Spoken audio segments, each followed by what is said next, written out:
I still remember the first day I saw her, standing by the roadside wearing a wide-brimmed hat that hid most of her face, hands trembling as she clutched a pink paper bag printed with the Jenny logo. It was the narrow street that ran alongside the fence of our elementary school, where the tall bamboo cast broken sunlight across the pavement. Every afternoon when the bell rang, children poured out of the gates like birds released from a cage. That day, I lingered. I saw her before my sisters did. She was the woman my mother only referred to with a dry phrase. That woman. My father never said her name. He called it a mistake, a moment of weakness, a misunderstanding. But I knew the new wrinkles by my mother's eyes were not born of misunderstanding. I knew the nights when she sat alone in the kitchen with a cup of cold tea were not part of any accident. After that moment of weakness, our house lost the warm scent of miso soup. It was replaced by silence. The woman appeared at odd hours, sometimes early morning, sometimes before noon, most often at dusk, when shadows stretched long over the schoolyard. Whenever my eldest sister spotted her, she'd grab my hand and cross to the other side of the street. "Don't go near her," she whispered. "Mom said so." My second sister would glare and mutter, "Hurry up." But whenever I caught the woman's gaze through her dark sunglasses, my heart tightened. Not from fear, but pity. She looked like someone stranded on a train platform, after the last train had gone, still waiting, because no one told her to stop. At first she said nothing, only nodded gently, retreating as if afraid of scaring us. Then, after a few encounters, she started asking questions. "How was school today? Do those shoes hurt your feet?" Her eyes lingered on my sisters before turning to me. "You're the kindest one," she said softly. "The best of your sisters." I never replied when they were around, but if my sisters walked ahead, I'd glance back and mouth, "Yes, ma'am." I was the youngest of three. Everything I owned had been handed down: sweaters with stretched cuffs, faded skirts, dolls missing an arm, or a patch of hair. I love dolls anyway, even the broken ones. So when she handed me a new box one afternoon, my heart pounded against my ribs. A shiny pink box, stiff and perfect, the Jenny logo gleaming in the sunlight. I took it, my hands trembling. For a moment I forgot every warning, every shadow that had fallen over our home. "Thank you," I whispered. The doll had soft brown hair, rosy cheeks, and a blue dress with tiny white flowers. It was the first thing I had ever owned that wasn't secondhand. It was mine. I hid her inside an old shoebox under my desk. At night, when my sisters were asleep, I whispered to her. I named her Haru Spring.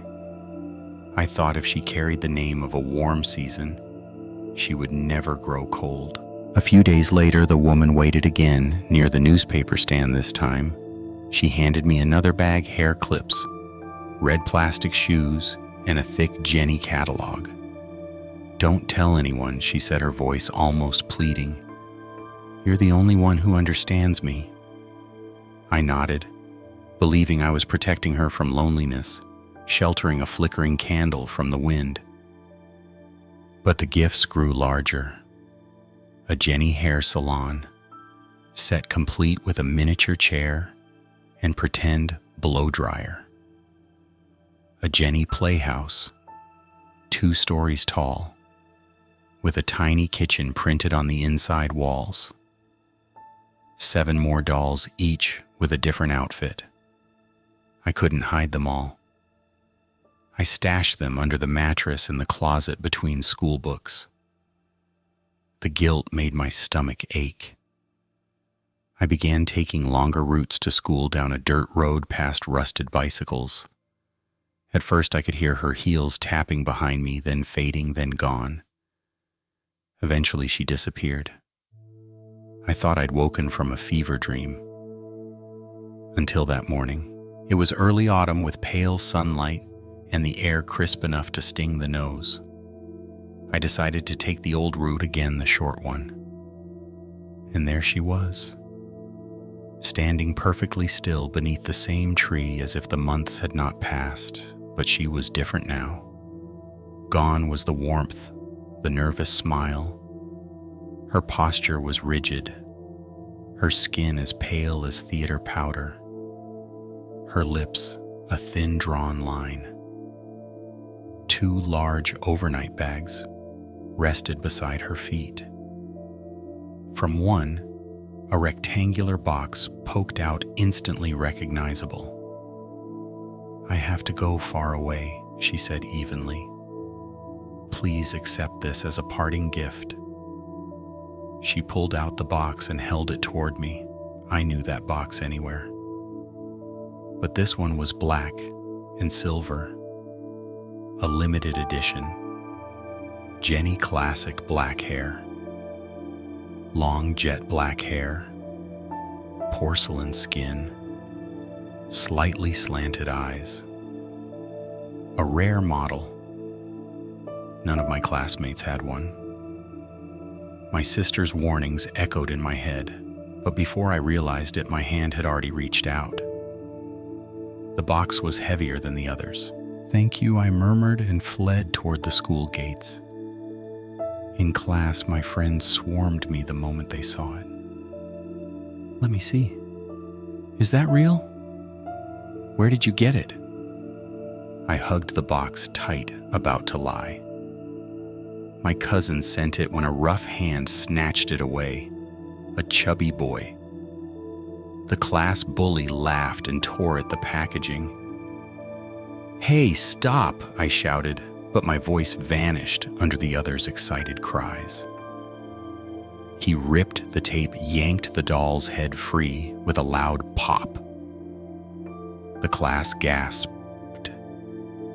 Nami, the kindest girl in class, wrestled it back from him.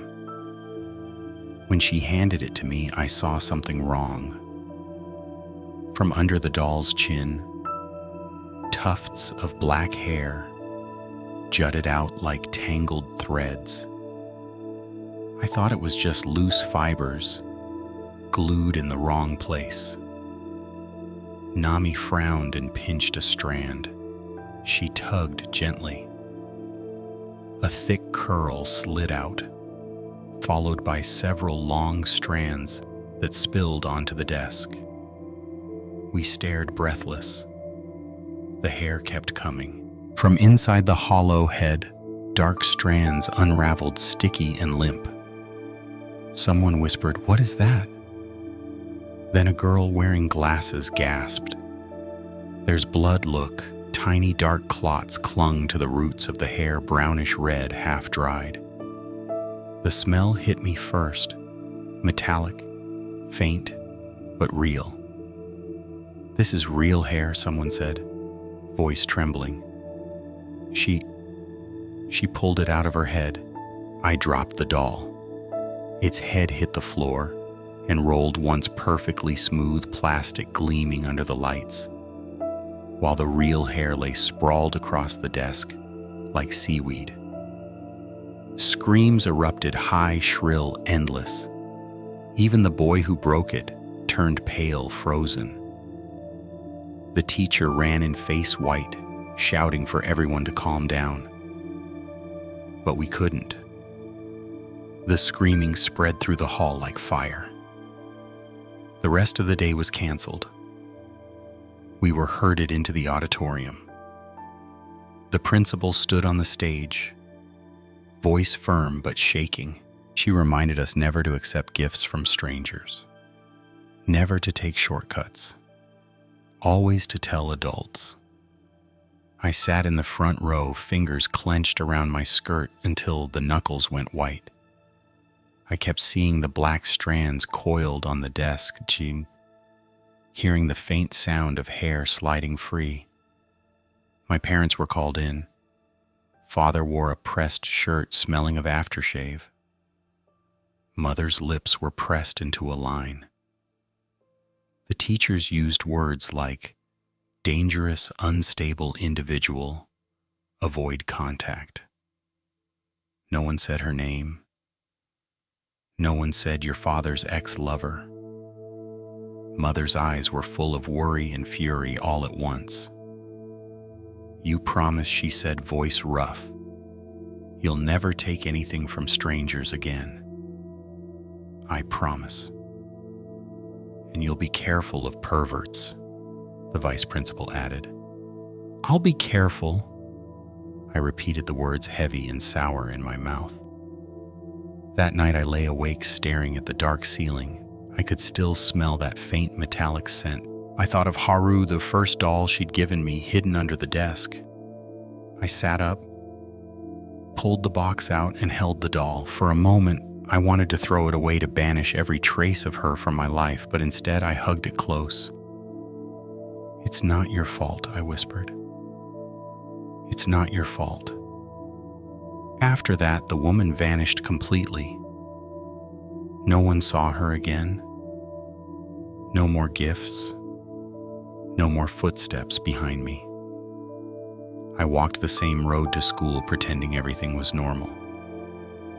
But every time I passed that spot beneath the trees, the air felt colder, thinner, as if I had stepped through someone's shadow. Weeks later, when our classroom furniture was being replaced, I helped move my old desk. Something long and black slipped out from the crack between the top and the drawer, a single strand of hair. The teacher brushed it away, saying, "Probably from another student. Don't touch that, it's dirty." I wanted to believe her, but deep down I knew some connections don't break just because we wish them to. Winter came. The schoolyard turned white with frost. One afternoon I passed a toy shop and saw the new Jenny New Year edition. Dolls, red dresses, white fur coats. I almost stopped to look. But among them was one with straight black hair. My stomach twisted. The memory of those blood-clotted strands rose in my throat. I hurried away, shoes crunching the snow. A year passed. Our home grew quiet again, like a lake covered with thin ice, calm but fragile. Father spoke less. Mother cooked miso soup again, though sometimes she would stop mid-stir, lost in thought. I turned older, more careful, better at hiding tears. During the school festival, our class sold handmade cards and keychains.